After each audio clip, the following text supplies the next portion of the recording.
Patancheru MLA Gudem Mypal Reddy కాంగ్రెస్ని వీడబోతున్నారా, త్వరలో BRS పార్టీలో చేరబోతున్నారంటే దీనికి సంబంధించిన ఊహాగానాలు చక్కర్లు కొడుతున్నాయి. అసెంబ్లీలో కేటీఆర్ కేసీఆర్ను గూడెం కలవడంతో ప్రస్తుతం ఈ అంశం చర్చనీయాంశంగా మారింది. అయితే ఓ పెళ్లి కార్డు ఇవ్వడానికి మాత్రమే తాను కేటీఆర్ను కలిశానంటూ గూడెం మైపాల్ రెడ్డి వివరణ ఇచ్చుకునే ప్రయత్నం చేశారు. ఇటు గూడెం మైపాల్ రెడ్డితో పాటు మరో ఎమ్మెల్యే అశ్వారావుపేట ఎమ్మెల్యే కూడా బీఆర్ఎస్ అధినేతను కలవడం చర్చనీయాంశంగా మారింది. ఒకే రోజు ఇద్దరు ఎమ్మెల్యేలు కూడా అసెంబ్లీలో బీఆర్ఎస్ అధినేతను కలవడంతో ఏం జరుగుతుందనే ఆసక్తికర చర్చ అయితే సాగుతోంది. మొత్తం మీద గూడెం మైపాల్ రెడ్డి తమ్ముడి పెళ్లి కార్డు ఇవ్వడానికి వెళ్ళానంటూ చెప్తున్నారు. మరోవైపు అశ్వారావుపేట ఎమ్మెల్యే ఆదినారాయణ కూడా కేసీఆర్ను కలవడంతో మరి ఎందుకు వీళ్ళిద్దరు కూడా కేసీఆర్ను కలిశారనే చర్చ అయితే సాగుతోంది.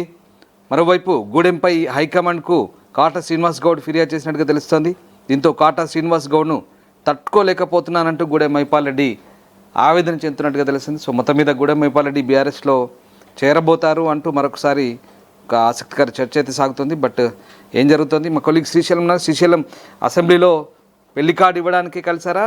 పెళ్లి కార్డు ఇవ్వడానికి కలిస్తే ఇట్లాంటి చర్చ జరుగుతుంది. మొత్తం మీద మరి అసలు నిజమేంటి, ఏం జరుగుతుంది? గూడెం మైపాల్ రెడ్డి మళ్ళీ కాంగ్రెస్ని వీడి బీఆర్ఎస్లో చేరుతారంటూ జరుగుతున్న ప్రచారానికి సంబంధించిన వాస్తవం ఏంటి?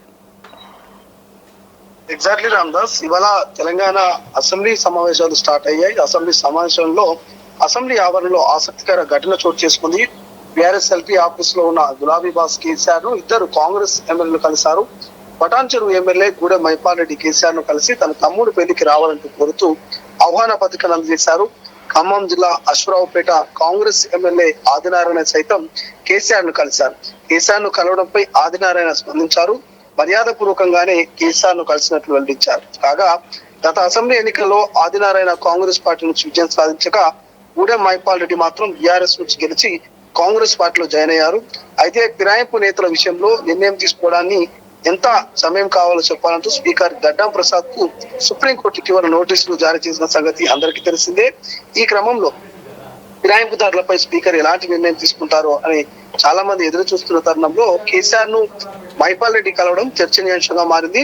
తెలంగాణ అసెంబ్లీ ఎన్నికల తర్వాత పటాన్చెరు ఎమ్మెల్యే గూడెం మైపాల్ రెడ్డి బీఆర్ఎస్ నుంచి కాంగ్రెస్ పార్టీలో చేరారు. కానీ ఆ తర్వాత జరిగిన పరిణామాలతో కొంతకాలానికి ఆయన యూటర్న్ తీసుకున్నారు.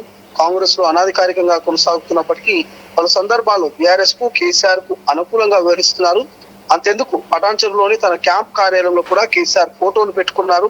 దీనిపై కాంగ్రెస్ నాయకులు ప్రశ్నించినప్పటికీ బరాబర్ కేసీఆర్ ఫోటో ఉంచుకుంటారంటూ స్పష్టం చేశారు. గూడెం 10 ఏళ్ల సీఎం గా ఉన్న కేసీఆర్ పటాన్చెరు నియోజకవర్గ అభివృద్ధికి ఎంతో సహకరించారంటూ గుర్తు చేశారు. క్యాంపు కార్యాలయం తన నివాసమని, ఇక్కడ కేసీఆర్ ఫోటో పెట్టుకోవడంలో తప్పేమిటంటూ ప్రశ్నించారు. ఇవన్నీ పరిణామాలు చూస్తుంటే గూడెం మైపాల్ రెడ్డి తిరిగి బీఆర్ఎస్ గుడికి చేరుతారనే ప్రచారం చాలా ఘాటుగా సాగుతుంది. రామ్దాస్, కాటా శ్రీనివాస్ గౌడ్ కాక తట్టుకోలేకనే గూడెం మళ్ళీ పార్టీ మారుతున్నట్టు పటాన్చెరు కాంగ్రెస్ లో చర్చ జరుగుతోంది. ఇప్పటికే అధిష్టానానికి కాటా శ్రీనివాస్ గౌడ్ కంప్లైంట్ చేసినట్టుగా సమాచారం. అతనికి మద్దతుగా కాంగ్రెస్ పార్టీ నిర్ణయం తీసుకున్నట్లుగా ప్రచారం సాగుతుంది.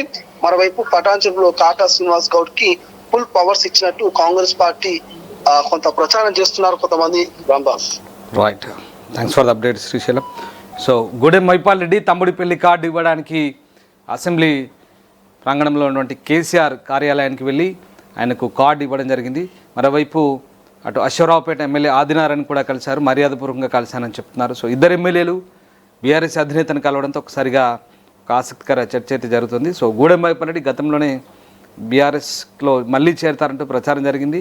స్థానికంగా ఉన్నటువంటి నేత కాటా శ్రీనివాస్ గౌడ్తో పొసగకపోవడంతో ఆయన మళ్ళీ తిరిగి బీఆర్ఎస్ గూటికి వెళ్తారంటూ సాగిన ప్రచార నేపథ్యంలో ఇవాళ ఆయన అసెంబ్లీలో బీఆర్ఎస్ నేతలను కలవడంతో మరొకసారి ఆ చర్చ తెరపైకి వచ్చింది. ప్రపంచంలో ఏ మూల ఏ క్షణం ఏం జరుగుతుందో వేగంగా తెలుసుకోవడానికి తొలి వెలుగు వాట్సాప్ ఛానల్ని ఫాలో చేయండి.